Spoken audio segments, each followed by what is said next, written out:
क्या है। ठीक है, सबसे पहला आपका नेशनल इनकम की डेफिनेशन है। तो नेशनल इनकम की डेफिनेशन के अंदर कह रहा है कि राष्ट्र आय एक लेखा वर्ष की अवधि के दौरान, एक लेखा वर्ष, एक अकाउंटिंग ईयर मतलब एक साल, ठीक है, एक लेखा वर्ष की अवधि के दौरान एक देश के सामान्य निवासी, नॉर्मल रेसिडेंट्स, नॉर्मल रेसिडेंट्स अभी मैं बताऊंगा कि ये नॉर्मल रेसिडेंट कौन से होते हैं, समझ में आई बात। तो एक देश के अंदर, किसी एक देश के अंदर एक लेखा वर्ष के दौरान, ठीक है, नॉर्मल रेसिडेंस के द्वारा अर्जित करी गई आय, कारक आय, क्या कारक आय, कारक को हम कहते हैं फैक्टर इनकम, समझ में आई बात।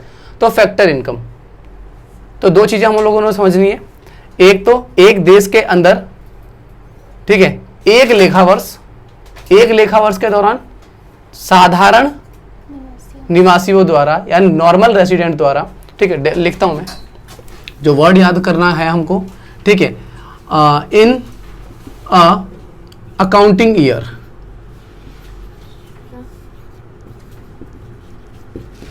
ठीक है, एक लेखा वर्ष, ठीक है, उसके बाद नॉर्मल रेसिडेंट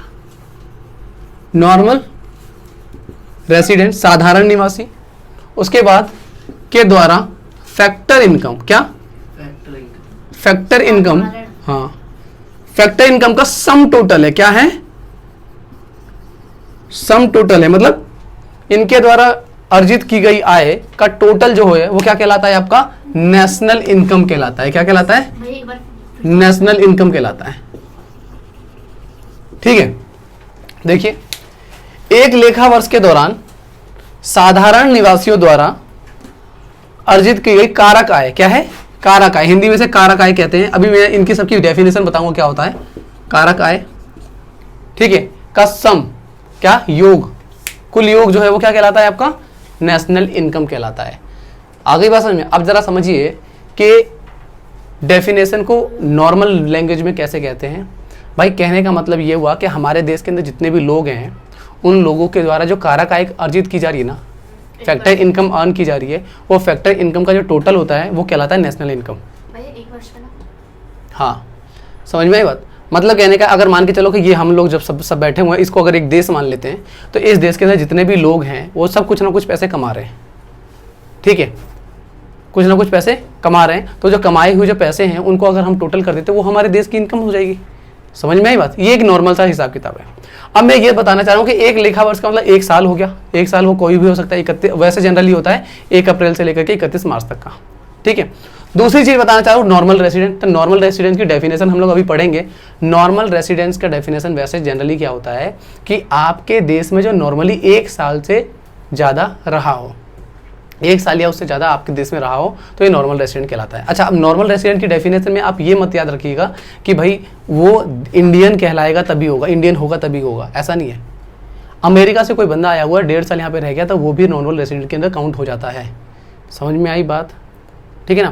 मतलब बाहर की कंट्री का कोई बंदा है और वो यहाँ पे 1 साल से ज़्यादा रह रहा है तो वो भी नॉर्मल रेसिडेंट की कैटेगरी में आ जाता है, ठीक है जी। तो नॉर्मल रेसिडेंट के लिए क्या कंडीशन होनी चाहिए कि उसका वो यहीं का हो, 1 साल से ज़्यादा रहा हो। दूसरी कंडीशन ये है कि उसका इकोनॉमिक इंटरेस्ट जो है वो यही होना चाहिए। अब इकोनॉमिक इंटरेस्ट क्या होता है? इकोनॉमिक इंटरेस्ट का मतलब हो गया यहीं से कमाता हो और यहीं खर्च करता हो, यहीं पे कमाता हो और यहीं पे खर्च करता हो। वो 3 चीज़ें आ जाती हैं आपकी।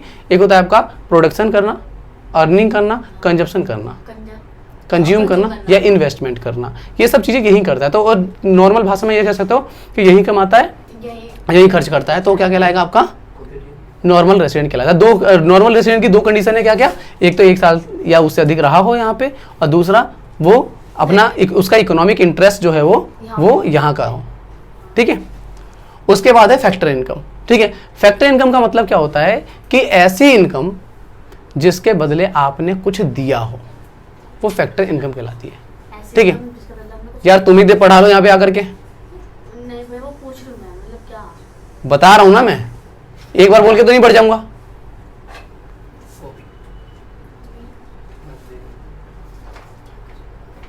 किस लिए?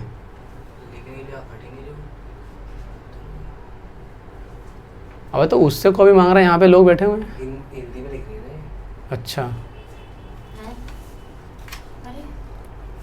देखो जी, तो मैंने आपको फैक्टर इनकम बताया। फैक्टर इनकम का मतलब क्या होता है कि आप ने ऐसी इनकम जिसके बदले आपने कुछ दिया हो।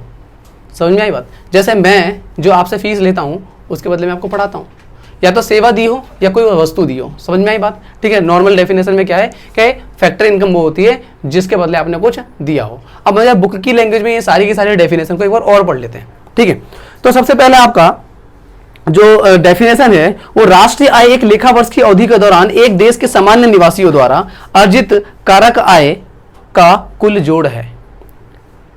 National income is the sum total of factor income earn by the normal resident in an accounting year. ठीक है। During in the residence of कोई एनी कंट्री। एक देश के अंदर जितने भी नॉर्मल रेसिडेंट होते हैं उनके द्वारा जो अर्निंग करी जाती है, फैक्टर अर्निंग करी जाती है, फैक्टर इनकम जो अर्न करी जाती है उसका सम टोटल क्या है? नेशनल इनकम कहलाता है। ठीक है। अच्छा जी, नेशनल इनकम के अंदर अब जो फैक्टर इनकम क्या है, सबसे पहला जो डेफिनेशन था वो क्या था? Factor income. फैक्टर इनकम के बारे में देख लेते हैं कि फैक्टर इनकम क्या होता है। ठीक है।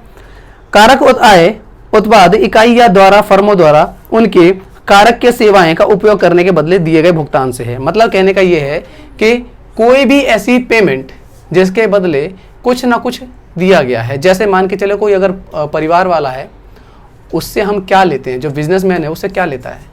लैंड लेता है, ज़मीन लेता है, ठीक है ना, फैक्ट्री लेता है, वो बिल्डिंग लेगा किराए पे और उसके बदले किराया देता है। तो बदले में कुछ ना कुछ चल रहा है ना, कंसिडरेशन होना चाहिए बदले में। समझ में आएगा?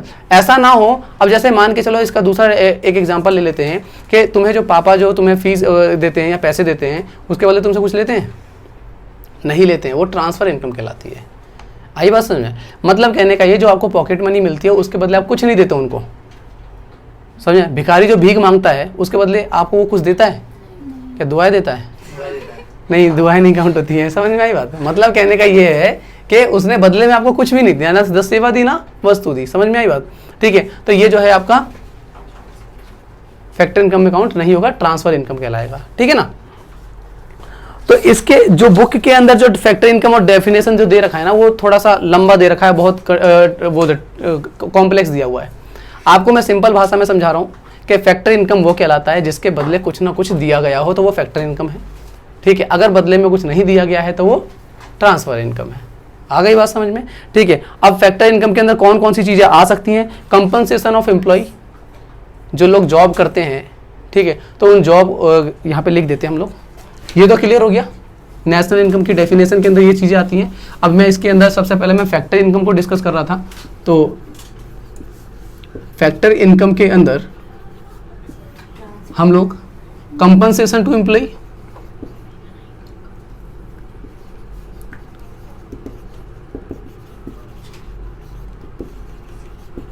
ठीक है जी। उसके बाद रेंट हो सकता है, भाई किसी ने आपको घर दिया है रहने के लिए, ठीक है ना, तो सेवा तो दे रहा है, घर तो आपका नहीं हो जा रहा पर सेवा तो दे रहा है ना, उसकी सर्विसेज तो आप यूज़ कर रहे हो, उसके बदले आप पैसे पे कर रहे हो, ठीक है ना। रेंट हो सकता है। और क्या हो सकता है? इंटरेस्ट। अगर मैंने किसी को पैसे दिए होंगे तो उस पर मुझे ब्याज दे रहा था, भाई पैसा दिया हुआ है ना बदले में। समझ में आया? तो इंटरेस्ट हो सकता है ना।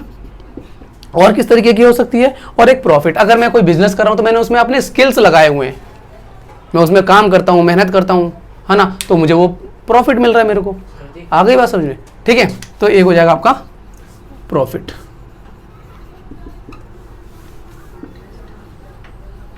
हाँ,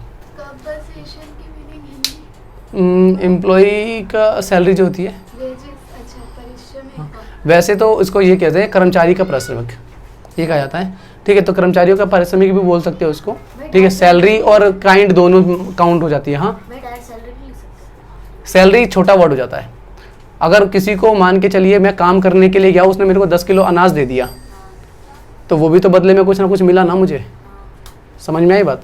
ठीक है। फैक्टर इनकम में आपको एज अ कुछ, जैसे आप कहीं एम्प्लॉई हो, काम करते हो, ठीक है, और आपको वो क्या कहते हैं कि भाई हमारी कार आएगी, आपको घर पे पिक करेगी और घर पे छोड़ के जाएगी, ठीक है। तो अगर आप खुद जाते ऑफिस काम करने के लिए तो आपका महीने का 3,000 रुपये का किराया लगता, रोज़ के 100 रुपये के हिसाब से, ठीक है। बट कंपनी ने वो फैसिलिटी दे दी तो वो भी तो आपकी सैलरी में ऐड हो रहा है। 3,000 रुपये वो भी तो आपके बच रहे हैं ना, तो कंपनी दे रही है ना आपके। आई बस में तो हालांकि ये तो सैलरी में काउंट नहीं हुआ, ठीक है। तो आप सिर्फ सैलरी नहीं ले सकते, एम्प्लॉयर की तरफ से जो भी चीज़ आपको मिलती है वो सारी की सारी कंपनसेशन टू एम्प्लॉय के अंदर आती है। भैया आपने इसमें रेंट क्यों लिखा है? रेंट इसलिए लिखा है क्योंकि अगर आपने कोई अपनी बिल्डिंग दे रखी है किसी को किराए पे, तो वो उसके बदले पैसे दे रहा है। आपने बिल्डिंग दी हुई है ना किराए पे, उसको यूज़ कर रहा है ना उसका, ठीक है, तो बदले में कुछ है ना इसके अंदर। तो ये 4 चीज़ें हैं, ठीक है। इसके अंदर आपका क्या है, फैक्टर इनकम के अंडर में आती है ये सब चीज़ें, ठीक है जी। अच्छा जी, अगर फैक्टर इनकम नहीं है तो क्या है, तो इसके अपोजिट में होता है ट्रांसफर इनकम, ठीक है। क्या हो सकता है, डोनेशन, है ना, डोनेशन हो सकता है। और क्या हो सकता है आपका, चैरिटी, है ना, गिफ्ट, समझ में आई बात। ये सब चीजें देखो, इनमें क्या है कि आपको कुछ देना नहीं पड़ता है। अगर आप किसी को चैरिटी कर रहे हो तो चैरिटी में आपको बदले में कुछ नहीं मिलेगा, ठीक है। डोनेशन कर, किसी को डोनेट कर रहे हो तो डोनेशन, दान करना, डोनेशन भी दान ही होता है वैसे, ठीक है। और गिफ्ट, अगर किसी को गिफ्ट दे रहे हो तो बदले में कुछ नहीं लेते आप, आई बात समझ में, ठीक है। तो ये क्या कहलाते हैं आपके, ट्रांसफर इनकम। क्लियर हो गया एकदम। फैक्टर इनकम और नेशनल इनकम के अंदर सिर्फ और सिर्फ फैक्टर इनकम को काउंट किया जाता है। इस वजह से हम लोगों ने डेफिनेशन के अंदर ही यूज कर लिया था इस वर्ड को कि factor income earn by normal resident. समझ में आई बात। तो फैक्टर इनकम की डेफिनेशन क्लियर कर चुके हैं हम लोग अच्छे से। अगला है हमारा नॉर्मल रेसिडेंट के बारे में पढ़ेंगे। क्लियर हो गया, ठीक है। तो आ जाए हम लोग, चले नॉर्मल रेसिडेंट पे, ठीक है। मिटाता हूं इसको।